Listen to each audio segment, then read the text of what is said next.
నమస్తే మిత్రులారా, welcome to ఏవి న్యూస్. నేను పృథ్వీ కుమార్. అయితే తెలంగాణ ప్రభుత్వం మహిళలకు మరో శుభవార్తనైతే తెలియజేసింది.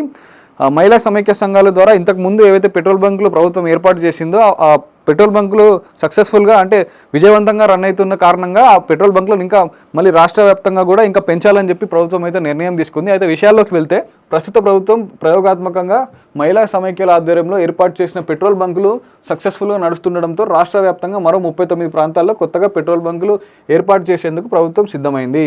ఇప్పటికే వాటి ఏర్పాటుకు సంబంధించిన పనులు సైతం వేగంగా జరుగుతున్నాయి. ఆయా ప్రాంతాల్లో బంకుల ఏర్పాటుకు ప్రముఖ ఆయిల్ కంపెనీలైన హెచ్పిసిఎల్, ఐఓసిఎల్, బీపీసీఎల్తో సెర్ఫ్ చర్చలు జరిపింది. ఈ ఆయిల్ కంపెనీలు సహకారంతో ప్రభుత్వం ఈ ప్రాజెక్టును ముందుకు తీసుకెళ్లాలని చూస్తుంది. ఇప్పటికే కొన్ని ప్రాంతాల్లో భూసేకరణ ప్రక్రియ, లీజ్ ఒప్పందాలు, లేఅవుట్ రూపకల్పనకు సంబంధించిన పనులు కూడా శరవేగంగా జరుగుతున్నాయి.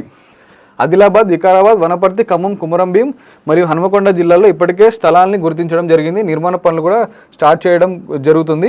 ఇక కరీంనగర్ జిల్లాలో బంకుల ఏర్పాటుకు ఎన్ఓసీలు లభించగా కామారెడ్డి, సూర్యాపేట, రంగారెడ్డి, మేడ్చల్ జిల్లాల్లో ఇప్పటికే లీజ్ ఒప్పందాల ప్రక్రియ కూడా చివరి దశకు చేరుకుంది.